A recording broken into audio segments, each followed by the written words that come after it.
Ah, Okay, there perfect. we go. Okay. All right. So next slide. So just a little bit about me. I do have FFA. I lost my eyebrows in 2008 and started noticing hair loss around my hairline. It took me 6 years to get diagnosed. It's probably a story that a lot of you are familiar with. It took another 4 years to find a hair loss specialist and to start appropriate treatment.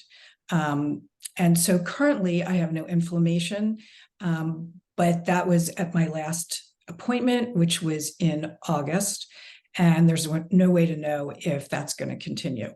Next slide. So I know that Dr. Lisico was talking about this earlier. For me, I was Bunlar benim gibi hasta olan kadınlar konuşuyorlar birbirleriyle. I was really devastated by my diagnosis, but I came to realize that I needed to find a way to live my best life. So I found some tips that I could use to be able to get on with my life and be able to continue to enjoy the things I like to do. So what I recommend to all of you, and many of you are probably there already, but for those of you who are not, to find those tips and tricks that help you feel good about you. And hopefully some of the tips that we share today will resonate with you and will help you feel more comfortable in your daily lives. Next slide.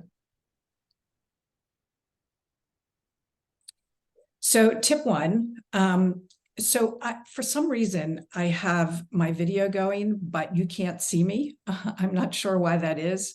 I was really hoping I had some things I wanted to show you. We can see you. You can see me. Perfect. All right, because I can't see me, and I was sort of concerned about that. All right, thank you. So tip one is I wear a hair topper made of human hair. So I do have FFA, and you're probably thinking, where is that? It's underneath my hair topper. Wearing a topper helps me feel like myself again. I feel like I have my hair. This is the way I used to look. This works for me. It's not right for everyone. I do have human hair, which is expensive. I pay for this topper, I paid $1,800. It seems like a lot of money. But for me, it makes me feel good. I work with a salon that manufactures the topper. They work with me to customize the style of the hair so I can truly feel like it's my own. And when someone tells me they like my hair, I say thank you, because I paid for it and it is my hair. I don't feel like I have to explain to anybody about the fact that it's not technically all mine. Next slide. So tip two really includes caring for my hair and my topper and all of those things that are involved. So there's two parts to this. I want to protect my topper. I also want to exercise. I want to hike. I want to go to the pool or the beach. I don't wear my topper when I do those things because, as I said, it's expensive and I want to make sure that I can protect it. I typically wash it every 2 to 3 weeks. I can do that if I don't use it and sweat in it. So instead of wearing my topper, I wear a hat, I wear a bandana or a headband instead of my topper. In addition, so I'm showing you this. This is after 8 years of wearing a topper. I have old ones that I can wear under my hat or bandana. But depending on how much hair loss you have, you may just be able to wear a hat or a bandana and be able to cover the areas that are that don't have hair. Then one final piece to this tip is after sweating, I use a cool or lukewarm water to cool down my hairline if it feels itchy, and even if it doesn't, just to make sure that I'm not irritating any area that might be inflamed. Next slide. So tip three is sort of two parts. So I use a topical JAK inhibitor called tofacitinib twice each day that collects around the hair follicle. So the first part of this tip is I really make sure that I take the time to rub the cream into my scalp so that it's thoroughly rubbed in to avoid the buildup. But it's really hard to totally avoid the buildup. So the second part of this is that in order to wash out that cream, I only wash the front and sides of my scalp like every other day. So I apply my shampoo, I just wash out that part, and then I put a little conditioner on the sides of my hair, and then I style my hair. I only wash my full scalp once a week. Next slide. So I was just in the session on FFA, and we were talking about microblading eyebrows. I do microblade my eyebrows. Eyebrows shape your face. And for me, it was a game changer. It's not necessarily for everyone. It has worked for me. For me, now that I have my microbladed eyebrows, and you do have to maintain it, you have to do it like every other year. There's no need to check my eyebrows in the mirror 8,000 times a day like I used to do, because my eyebrows are intact. And even if you get eyebrow pencil that is waterproof, if you don't have any eyebrows, there's nothing for it to cling to. So it's going to wipe off. So for me, having my eyebrows microbladed really gave me my life back. Next slide. So these are tips that I received from my hair loss specialist, Dr. Senna. She gave me this list of chemicals for facial products and also chemicals to avoid for hair color and dyes. These are going to be in the tips and tricks. You can also find them on the SAF website. Once she gave me this list, I went home, I went through every single one of my products. I got rid of anything that had these in, and you can go online and you can Google each product and ask for the ingredients for each of those products so that you can find them. I also worked with my hairstylist to make sure we weren't using anything that included these products, and they've really been really great working with me. That's basically what I've done there. And I saw a change, not only in the inflammation, but I also suffer from eczema, and it really helped my eczema as well. Next slide. So finally, the shampoo and conditioner that I use is Scene. I know that was mentioned a couple times today. There were others that were mentioned. It does work for me. The tip around this is that I just don't use it on my hair. I use it also to clean my topper. And that way I ensure that my scalp is not coming in contact with any chemicals that might be, that might irritate my scalp or in any way cause inflammation. So thank you for listening to my tips and tricks. Thank you, Lorraine, for sharing your story and helpful tips. And just another plug that we are going to combine or compile these tips as well as other ones, as well as other ones that we have mentioned in our program to a handout that we will then let you know about within the next few weeks. So now we will proceed with our next speaker. We have Chandra Kasakevich, who is SAF's board treasurer and an active Facebook contributor, as well as a patient with LPP. So over to you, Chandra. Thank you. So sorry to be holding on to a strand of hair, but you'll see that it's important later. I have had LPP for 10 to 15 years. Didn't really understand what was going on for a long time.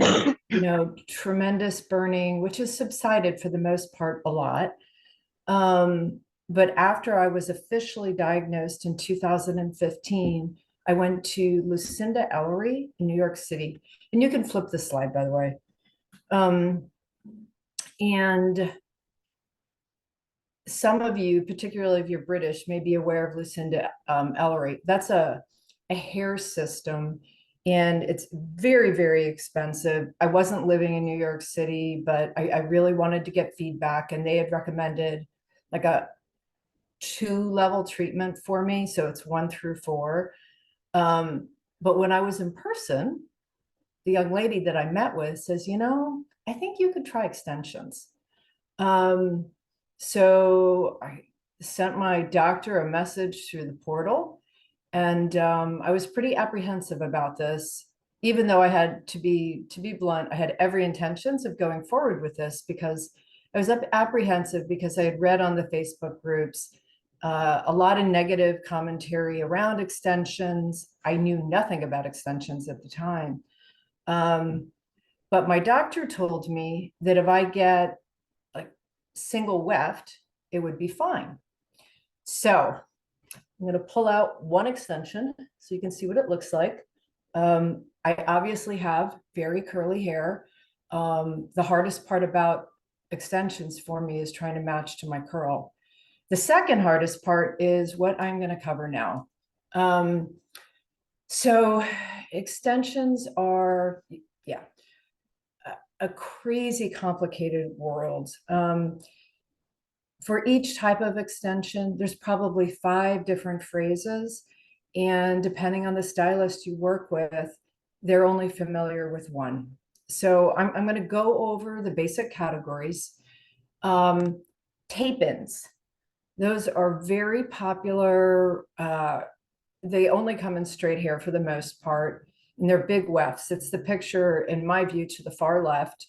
They're heavy. I would not recommend them for people with scarring alopecia because I would be concerned about strain on your scalp or furthering your inflammation. The next is sew-in, and there's actually 2 types of sew-ins. So there's sew-ins and weaves, and these are very labor intensive. They take a long time. They're also big pieces, and they also tend to be heavy. There's some stylists who do smaller versions, but on the whole, they're big. Then the next section is where I really started. So fusion bonding, U-tips, I-tips, zillion different names. The issue with these is glue is used. So the very old school method for extensions, I'd say in the 80s and the 70s, was like a clump that was glued straight to your hair, like a hot gun glue with craft, like that you would use for crafts. That is bad for your hair because during the removal process, half of your hair comes out with it. Incredibly undesirable. But most of these fusion versions involve glue and a clamp. And my advice is avoid glue as much as possible. And so that is what I use. They're called Microlinks. The brand that I use is called Perfectress. It's based in New Jersey. Somebody has a special name for it. They're called connectors, but they're simply clamped to your hair. There's no heat.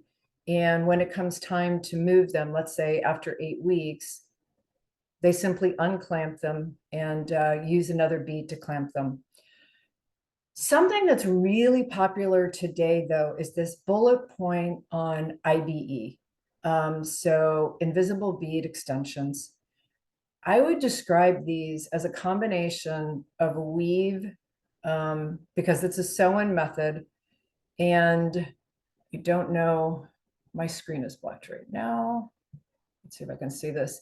It's the very last picture. I have got to say, I have spent a fortune on this over the years, and I wish somebody had walked this through me because I did get an IBE system, and the woman had, 5.0 on Google, hundreds of reviews, and it was flushing $400 down the drain. After one night, I realized that it's just way too heavy. I'm sure that she applied them correctly. She just sewed them right in. They look very natural, but I personally don't think that they're suited for people with scarring alopecia. So if you can go to the next page, that would be great. So in my journey of doing this, I have probably been to 6 different stylists, 2 of whom, applied wavy hair, and it didn't look natural or authentic whatsoever. But I was really at a loss.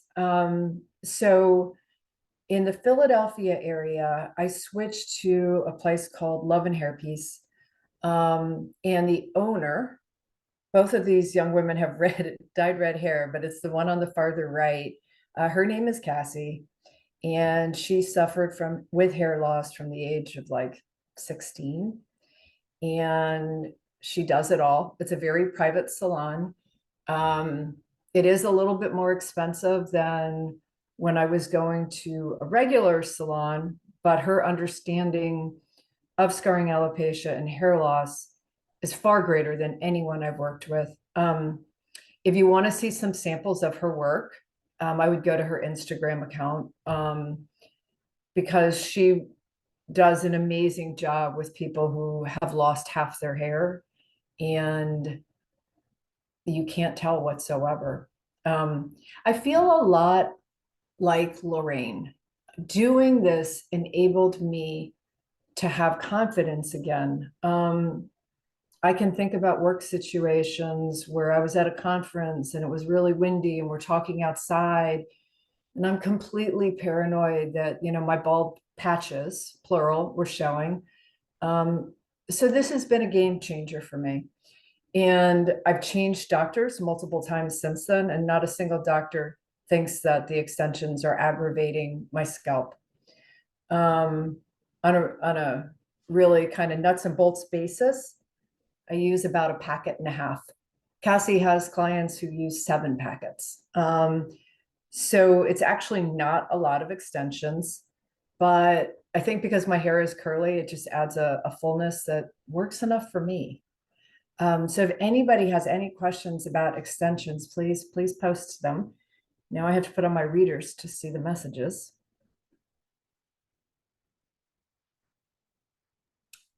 We'll actually be putting the questions right after all our speakers go, so I'll definitely direct the questions to you Got then. it. Okay. But definitely for our participants, please put in your questions and we'll come to them soon.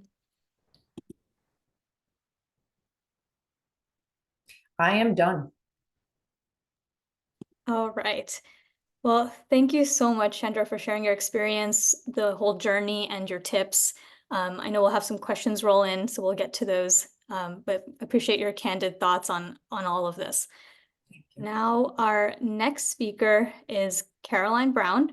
Caroline is not only a New York-based licensed clinical social worker specializing in psychotherapy and behavioral health, but she is a very active volunteer for the Scarring Alopecia Foundation and leads our support group meetups. Caroline has both LPP and CCCA. So over to you, Caroline. Thank you, Divya.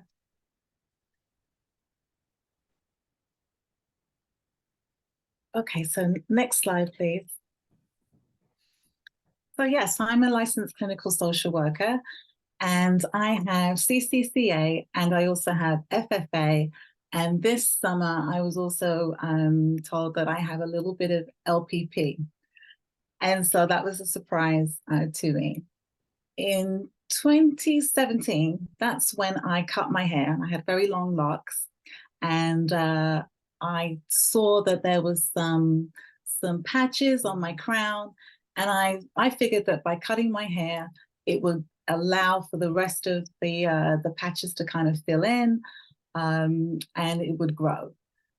But the patches continued to grow. The hair did not grow in those spaces, and the shedding continued. The breaking continued. I was diagnosed with CCCA and FFA in 2021, and I'm still really in the throes of managing my disease. And so what I've tried to do is to kind of like focus on what are the building blocks for me to be able to manage my disease. Next slide, please.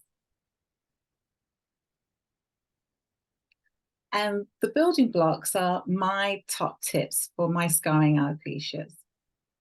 Next slide.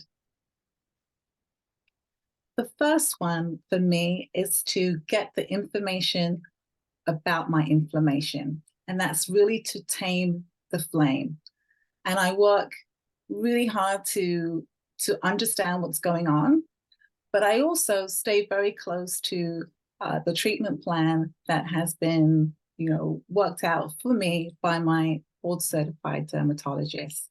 As we've been hearing today, it's so important to manage that inflammation, to be able to eliminate, slow down that destruction of the hair follicles to prevent permanent scarring.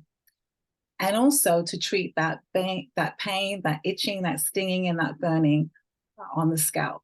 And for me, because I have FFA, I also experience the itching and the burning in my arms and my legs. And so that was rather distressing.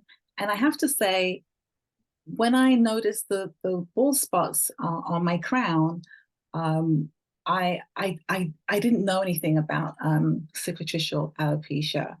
And so when I try to think about when the FFA started to show up, I can't really put an accurate date as to, you know, when FFA started to become a problem in my life.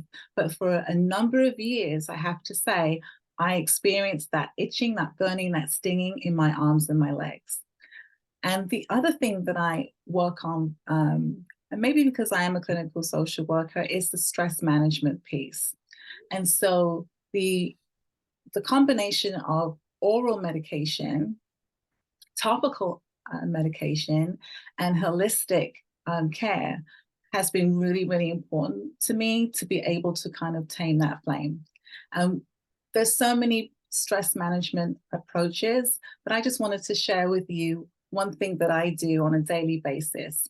And that I actually do like a body scan. So I start, you know, visualizing from the crown of my head, the inflammation.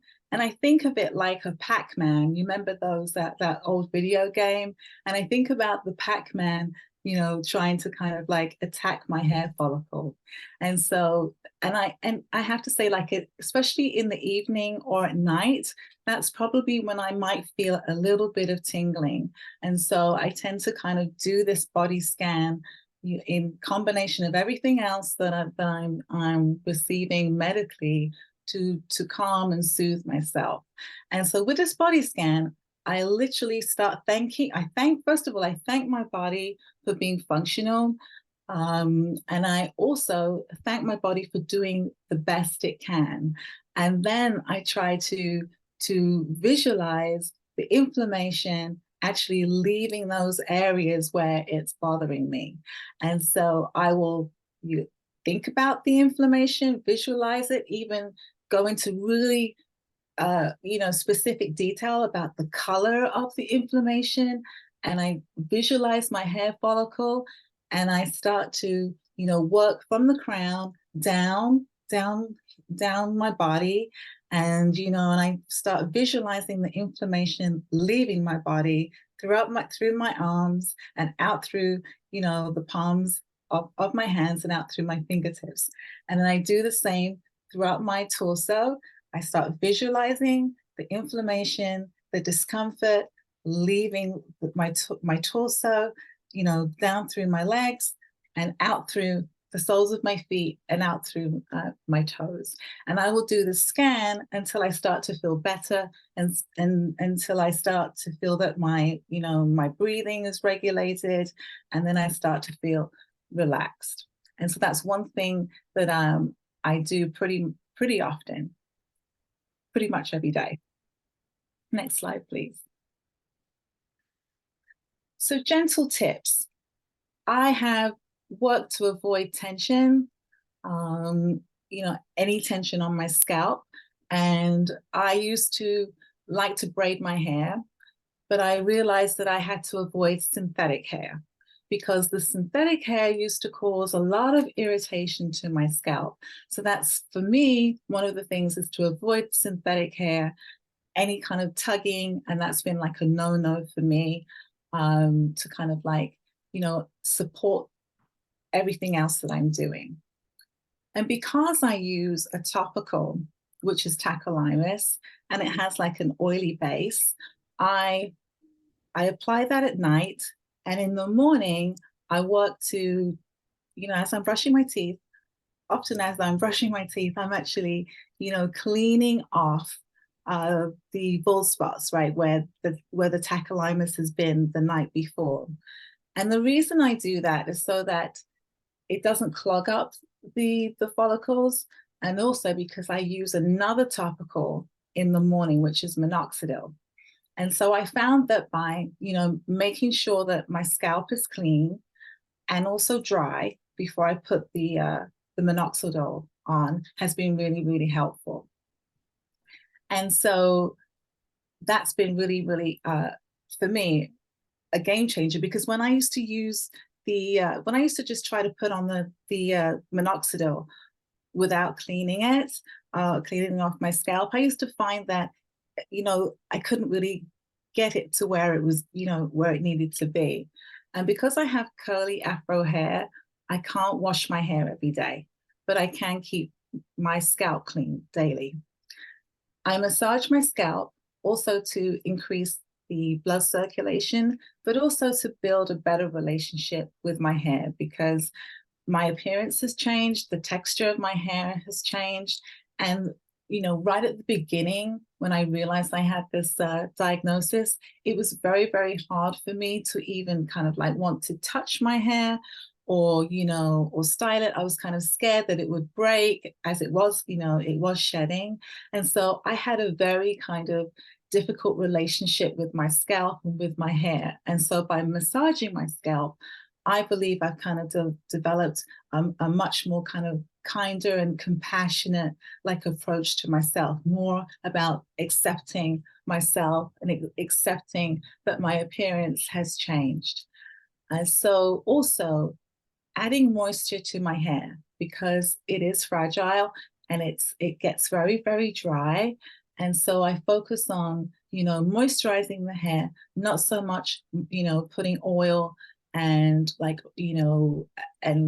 product to the scalp. So that's been really important. Next slide, please.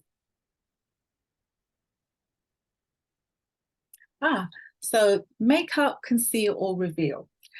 And so because I have FFA, I have lost my eyebrows and I'm not ready for permanent makeup yet. And so I found these eyebrow stencils, and they come like with a different arch. So this one here, I don't know if you can see it, I hope you can see it, but it's they're different arch shapes. And so they can be full and they can be a high arch, and they can be like a medium arch, and they're reusable. And so let me just take my glasses off. And so I will just put the stencil, where I want to put where I want my eyebrow to go. And I would just outline with the stencil, like a pencil, or even use eyebrow powder and then fill that in. So that's been a really cool thing for me to do. So I don't have to kind of like guess where my eyebrows are going to go. The other thing I've found really, really helpful is what I call transfers, but I know they use, the other name is like temporary tattoos, stickies, and they kind of like come in a strip like this.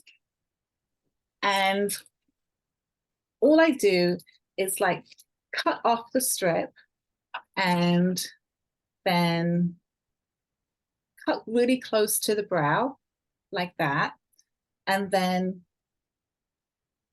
stick the cutout in the eyebrow area, and then add water to the paper with like a cotton wool, and then like a cotton wool pad, and then just leave it for like 15-20 minutes so that the eyebrow kind of like adheres to the skin.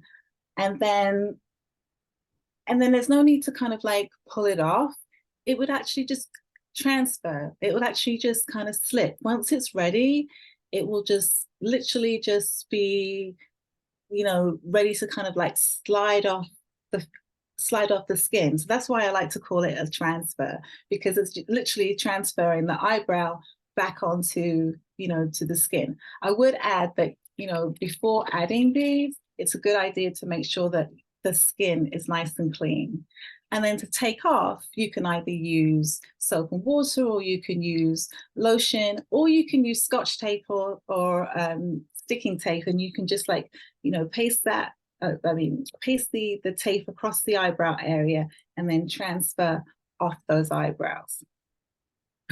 And the other thing that's not on this slide is that I sometimes use the hair fibers when I'm like going out, or if I'm a little bit more self-conscious about, you know, the bald spots being seen. And I've also had some success with using, you know, eyeshadow in those areas too. Next slide. That's it. Voila. Thank you for listening.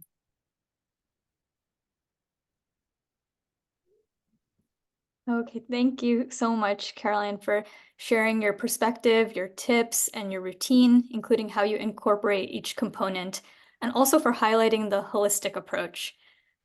Our final presenter is Penny James. Penny is a certified trichologist and salon owner in New York City. She has many clients with scarring alopecia and is excellent at her craft. So over to you, Penny. Hello, I'm Penny James. It's really nice to meet everybody today, and thank you, everybody who's been speaking, Caroline, Lorraine, and Shwanda. Thank you. So we'll kick off with safe color to use on your hair. I'm not sure, not quite sure what happened there. I do apologize for my appalling slide. Anyway, so it is actually hair that I want to refer to. And we're really, there's so many mixed messages because there's so much social media on what could be classified as safe and what isn't safe. The rule of thumb when I'm dealing with anybody who has any form of hair loss or any type of cicatricial alopecia is I always want to double check with the healthcare provider to make sure that they actually, someone can actually color their hair. And then I like to work with a couple of brands that I know have been quite successful and definitely been very good coverage and actually extremely helpful to stop the actual graying on the scalp. Again, like it's a semi-permanent color. They're ammonia free, and so you're not going to get 100% coverage. So with my next slide, please, which I hopefully will not be missing things. If I could, Lorraine, do you have my next slide, please? Nope. All right then. So you're going to have to, there's a couple of products. I'm going to go and get them actually, seeing as I don't have a slide. Just you stay right there, everybody, because I'm right here in the salon and we can do a quick show and tell. Righty-ho, never to waste a minute of time here. Right, so we're going to kick off with L'Oreal, and Enoa is ammonia free. Now, I'm not suggesting that you're going to have, which is a 7.4, which is a bright copper. I'm not saying that's definitely the color you want to have, but it's definitely the color when you when you've had issues with any kind of cicatricial alopecia, frontal fibrosing. Enoa is very safe to use due to the fact it is ammonia free. The next color that I like to work with as well is Color Touch by Wella. Again, it's an ammonia-free product. Now, both of these companies, they spend a fortune on their research. So I feel confident that what they're promoting and what they're actually saying the color is and the ingredients in there is accurate. But let's go a bit further, shall we? Let's talk about ammonia free. Can I have my next slide, please? So I think I've, lovely. Okay, so as this is the L'Oreal and it's a fragrance free and it's oil-based color. And they're telling you it's going to provide optimum scalp comfort. Now we'll move on to the next slide, please. Thank you. Okay, so with the Wella, either way, whichever one you want to use, let's have a chat about this. So it's ammonia free, and yes, can this be extremely helpful? But let's not forget, we've also got, if we don't have ammonia, what is it that we're replacing that chemical with? We're replacing that chemical with what's known as MEA.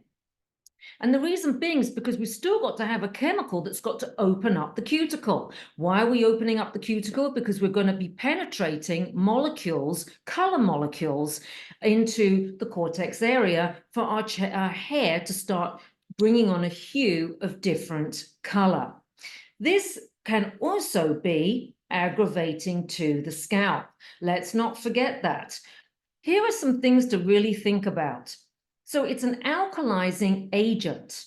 This, you know, whether it's ammonia-free or not ammonia-free, it's still an alkalizing agent, which can be sensitive to the skin. It can cause skin irritation, contact dermatitis, along with oxidative stress.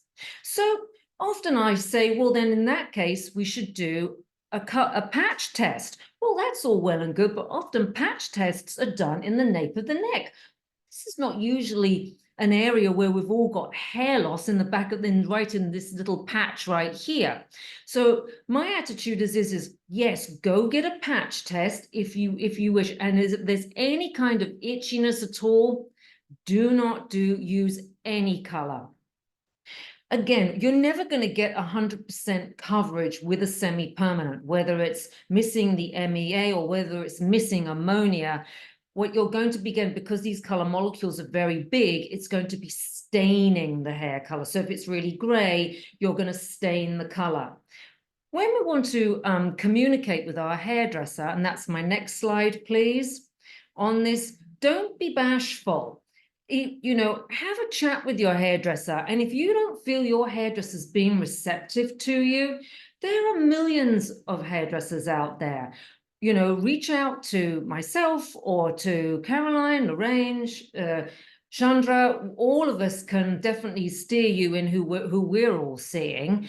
And we can, you know, or myself, who I can steer you in whatever area that you live in, because the hairdresser needs to be compassionate to your needs and what's going to be very protective to your hair. So now let's talk about our hair. So I love what Caroline, Lorraine, and Sharonda talked about how they're, you know, disguising, you know, areas of their scalp. And I want to talk about how we're going to smooth and create a really lovely hairstyle. Here are some of my go-to brushes. I really enjoy working with brushes that are boar bristle. And when I'm working with round brushes, because they are the less invasive of the scalp. I don't have anything with metal inside either, none of them. This one's got plastic, this one's wood. You know, if you're working on, you know, shorter hair, again, you know, you can buy a smaller brush. Again, it's got the wooden handle. And you're going to be taking organized sections. That's the key. Blow dryer is important too. Do you want to, you know, spend a lot of money and buy a Dyson, or do you want to be reasonably priced and buy something else?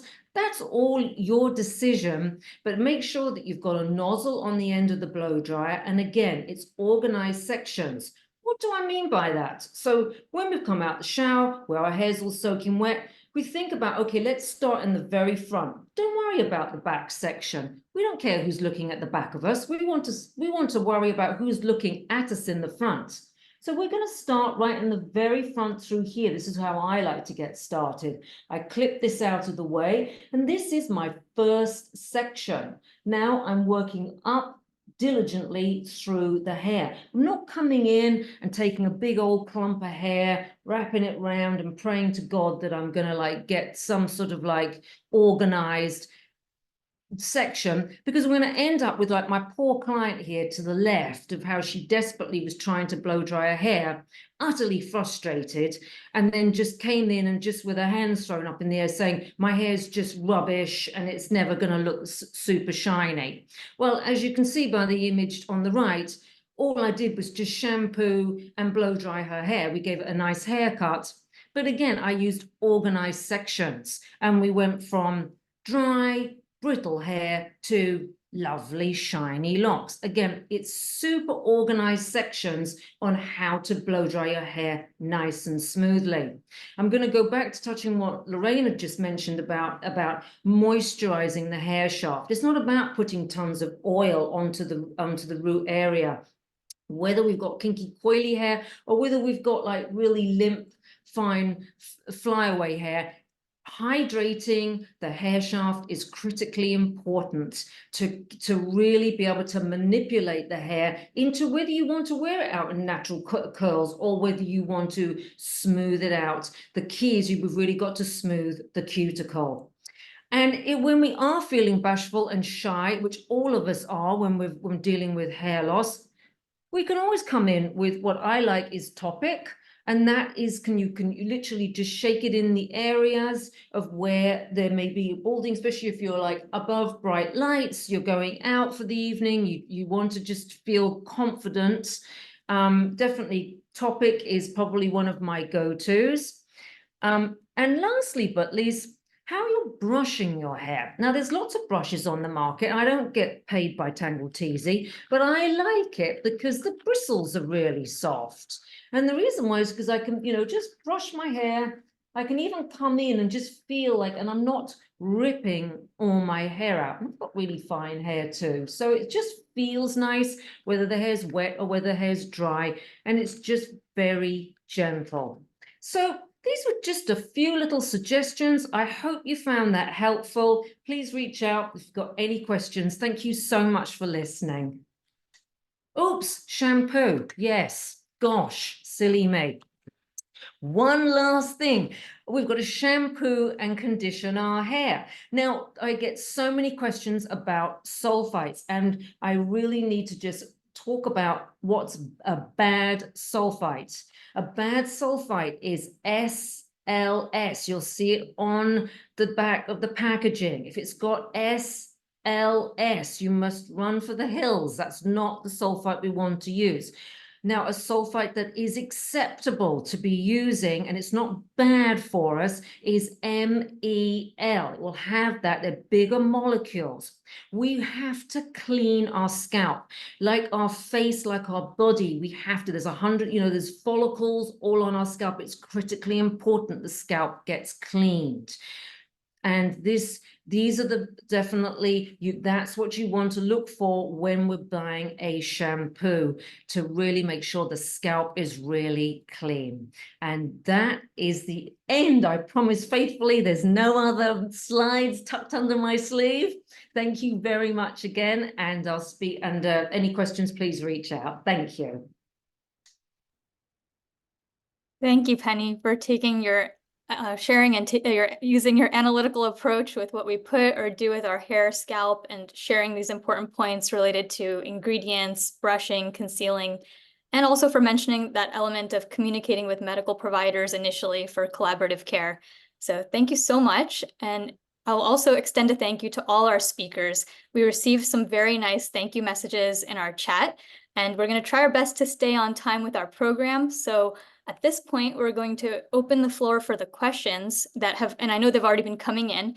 So I'm taking a look and compiling those. After the Q&A, Lorraine has a few closing remarks with some polling options. So stick around because this will be regarding feedback for future programming. Now, the questions, just a quick mention, we'll be selecting the questions related to the tips and tricks session. So any clinical questions, related to treatments, those will be answered separately over email or a future webinar. So these questions will go, in order. If our speakers will have something else to pitch in, I'll direct them to who I think can start with. But if it's a general question, we'll just go in order of our speakers who presented. So to start with Lorraine, we have two questions first. How can we find a salon that works with patients regarding hair pieces or cranial prosthesis? There'll be a follow-up question for Chandra regarding extensions, but let's first start with Lorraine. So that's a good question. I mean, for me personally, I was very fortunate that there is a place, I live in Owings Mills, Maryland. There's a place 20 minutes from my house. I didn't know about it. It turns out that the hair salon I went to prior to going to this place, the hairstylist knew about this person and shared that with me. And in the beginning, I went to both places. Eventually, I realized it really wasn't working to do it that way. I think what I would suggest is maybe check with your hairstylist and see if they know of anyone in your area. I also am happy to share in the tips and tricks we'll include in this the hairstylist that I use, you can reach out to them, and they have actually worked with hairstylists across the country to teach them what they're doing, and also for those hairstylists to go through their company to order the toppers. And they also may know of someone in your area. You may want to look even online, just check to see hair toppers in my area, you know, or whatever your area is, and see if you can find something. But I think those are the different ways I would go. I definitely would ask my hairstylist if I were you, because that's really what worked for me, and that's how I got connected initially. Thank you. Before I hand it to Chandra, I'm going to ask the second question for you, which we have. So someone was wondering if when wearing the topper, if you feel any sort of tug on your hair. So I realized after I finished that I had skipped that whole part. So thank you for asking that. The answer is no. That is one of the best parts about this topper. I was really worried about it. I was worried it would give me a headache. I was worried it would pull my hair out.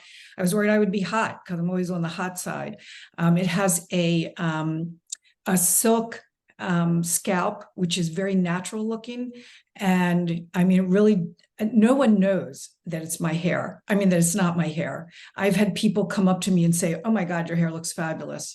Even when I get eczema or laser treatments, when I have taken off my topper so I can get the treatment, if it's a new nurse who's doing the treatment, she's like, oh my God, I had no idea. So I don't feel it. There's a few clips that you have to clip on. My hairstylist showed me how to clip it on so that I didn't damage my hair. And I've never had an issue with it. I've gone out in the most god-awful wind. And my son got married outside and the wind was whipping around. I couldn't believe it. And it was so cold. And even my hair was sort of standing up. I mean, all of my hair was standing up from the wind, but I never lost my hairpiece, and nobody could tell that I was wearing a topper. Thank you so much. So we'll ask the kind of corresponding questions to Chandra. So we're wondering, how can someone find a salon that works with patients regarding the extensions? I know you had mentioned in the chat as well, the one that you have found helpful. So if you can expand on that. And then also the follow-up question is, can you take these extensions, put them in and out daily? So I'm going to answer the last question first. That's easier. You cannot. They are meant to last for a year. So you make an initial investment, and then every 6 to 8 weeks, depending on your hair growth, or 10 weeks, your stylist will move them back up. So like, I'm very close to needing them moved up again. If that doesn't make sense, please message. So the bigger question is, how do you find a salon that actually will sell you extensions that are right for you? I've had a lot of issues with that. You will ask the question, you know, I'm looking for a micro bead, I'm looking for something small, something without glue. And what'll happen is they'll reply, well, we do IBE. Like IBE is the equivalent. And you just have to be really, really aggressive. And my advice is to search it in different ways. Hairdresser, scarring alopecia, hairdress, microbead extensions. And that is how I found the salon I'm going to. I'm sad to say that, you know, I've had 3 salons apply things that just weren't appropriate. So. Thank you. And there's actually one more question for you, Chandra, related to just general things to look for with extensions. I'm just trying to zoom in here. So someone's asking, you know, materials to avoid or not, and any other introductory questions so they can learn more when they're discussing this. Right. If you just go ahead and Google extensions, you'll see that there's 3 basic types. There's synthetic, there's European human hair. Remy is considered the best. But in reality, you don't want to make a blind purchase. I think Perfectress is fantastic. And they have a salon finder. So I emailed them and said, this is where I live. Can you tell me who does Perfectress? I find that those extensions never tangle or get damaged for me. And I've had issues with lower quality human hair that I've had to go to a hairdresser and have them detangle me like I was 6 years old again. So you want to touch it, you want to feel it before you pay for them. Thank you. You're I'll welcome. direct some questions to Penny. So, someone has asked, for the hair colors you mentioned, are those only available in salons? Yes, these particular ones are only available in professional salons. Yes. And there's a follow-up question. Do any of those contain paraphenylene diamine, also known as PPD? Ah, good question. Do they, I know that Inoa doesn't. And I'm going to double check now with the Wella. And no, it doesn't.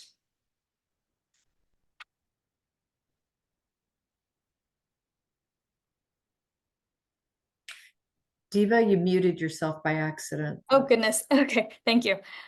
So the question is, for Penny also, do you know of anyone else in the US or abroad who kind of takes a similar approach as you with analyzing what they're using for hair color? So I think people are just wondering where else they can go to if you have any thoughts. I do, absolutely. You know, if you're more than welcome to take my email address down, penny@pennyjamessalon.com, and email me, or you can find that on my website. And I'll be happy to let me know where you live, and I would be happy to you know, reach out to my contacts who are trichologists in that area and who they would recommend as a really good hairdresser that would be understanding. Or I will do the research for you. It's not a problem. Honestly, it isn't. I just want to make sure that your scalp is really taken care of. Thank you. That's so nice and very helpful. So I think for all our speakers, if you can just reiterate what your thoughts are on, you know, how frequently you wash your hair and how you take care of your scalp in between if you're not washing your hair. So I think people are feeling, you know, how to keep a feeling of being clean, especially when using topicals. So just your general routine during the week. And we'll start with Lorraine. Okay, so as I said before, I only wash my hair, my whole head once a week. And I'm older now. When I was younger, I couldn't get away with that. But now that I'm older, I find that my hair actually does better when I only wash my whole head once a week. In terms of the topicals, as I said in my presentation, even though I try to really make sure that I am massaging the cream into my scalp as thoroughly as possible, it still collects around the hair follicle. So I only wash like the front of my hair, and I find that really works for me. And especially even if I go out and I sweat, because I've been exercising or whatever I've been doing, that's really the part of my hair that I feel like gets like the sweatiest and really needs to be cleaned the most. So every other day, typically, or sometimes I can go to the third day, but mostly not, I just use my Scene shampoo and I clean that, and then I do a little bit of conditioner, and then I dry it and style it. You know, I style it with my hair dryer, and I also use the Boar's head brush that Penny was talking about, which I think is a total game changer. It really does smooth out my hair, and I don't feel like it pulls at my hair. So that's how I do it. We'll go to Chandra next. So the question is shampoo treatments and frequency? Right, and if you do anything additional during your week. I kind of struggle with this. I'd say I wash my hair about 3 times a week. I'm prone to scaling if I don't do that, and sometimes have to use a shampoo called ketoconazole, something like that, which is insanely drying. I have not found a holy grail for moisturizers that are sans the products that all of us are trying to avoid. So my hair gets a little too dry. So that's me. Yeah, I'll actually put an ad in here that I know, you know, from the dermatologists and also everyone who's contributed the tips and tricks, there will be a list that we'll share that includes kind of shampoos, face moisturizers. I think we can hopefully add that in, and sunscreen recommendations, because I know that's definitely an important question. So that list will be part of what we will send out. Great. Okay, Caroline, I know you had mentioned, you know, you'd answered the question in your talk, but if you're still here and want to add anything. Yeah, I would just like to say that, yeah, I wash my whole head and condition it once a week. And then in the talk, I mentioned that because I use tacrolimus ointment on my hairline and my crown, and I use minoxidil also daily, I remove the residue from the tacrolimus in the mornings.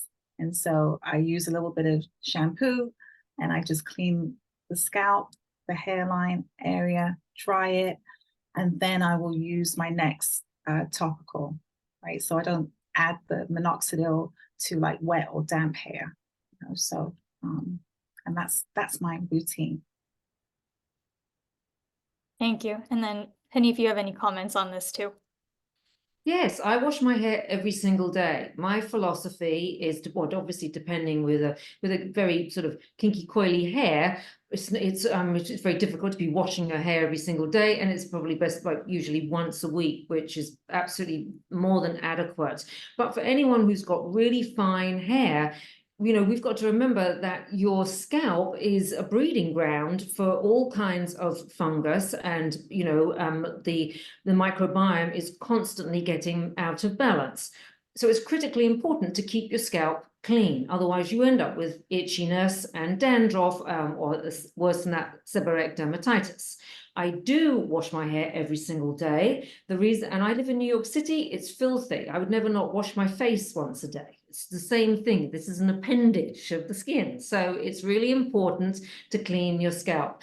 Regarding ketocortisol, which is notorious for, yes, of course it takes care of the, you know, the fungus on the scalp, but it is notorious for drying the hair out. So I would like to add to your list that you have with the dermatologist of really great hydrating conditioners that can be extremely beneficial for people who have to be on medicated shampoos.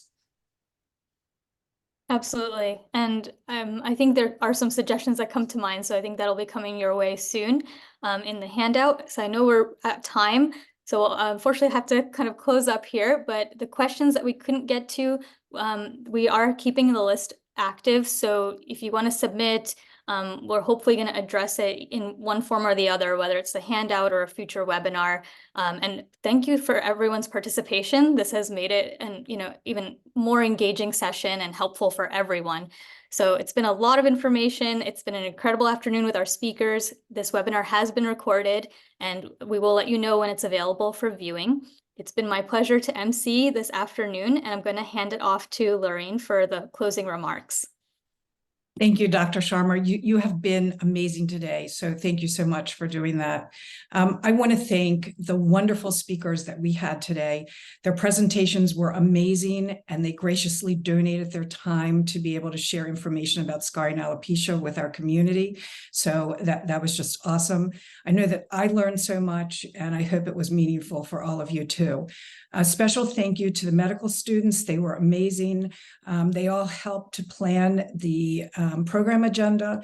And also, I would be remiss if I didn't thank, excuse me, Virginia Flanagan, SAF program coordinator, and of course, Jean Pickford, our executive director, who tirelessly works for this organization, who had the idea for the meeting, and who ensured that it came to fruition. It's the Excuse me.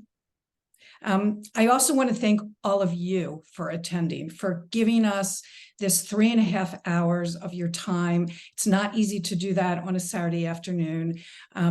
This actually was the most well-attended event in SAF history, and I'm glad that we were able to offer it with no registration fee and that so many of you were able to participate. As the only organization that is focused on scarring alopecia, SAF is concerned with research and science, patient education and support, and up-to-date information about the ever-changing world of scarring alopecia. There is an increased interest in scarring alopecia research and treatments, which comes on the heels of new and very effective drugs recently approved by the FDA for the treatment of alopecia areata. Small investigator-initiated trials are popping up, and we are hopeful that positive outcomes will lead to large-scale trials for our members, our community.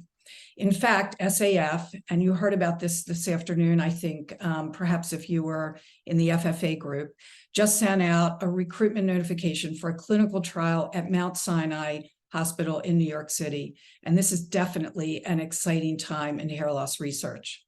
In the fall of 2024, we plan to have an in-person conference. Due to COVID, our last in-person conference was in June of 2018. We are considering locations to start planning and would like your feedback. In a few seconds, or now, as it turns out, a poll will pop up on your screen with the 3 cities we are considering. Please select the location that you prefer. And while you're doing that, I'll just finish up so I can let you all go for the day. Finally, you will receive a short survey via email to share your thoughts about today's webinar. It's so important to gather feedback because all our programming is for you. So please take the time to complete the survey when you receive it because your input matters to us. At the end of the survey, we have also included a link to make a donation. You should have been receiving emails regarding our end-of-year campaign, One Strand at a Time. So I'm not sure if you know this, but 60% of our budget comes from donations. So none of our programs, including the one we have today, would be possible without your financial support. So we hope that you will give a one-time gift, whatever it is, it counts, it matters, or consider signing up for recurring monthly donations. But whatever you can do, we really appreciate it. Again, thank you for your participation. Enjoy the rest of your weekend. We really are so happy that we were able to do this and that you were able to share this afternoon with us.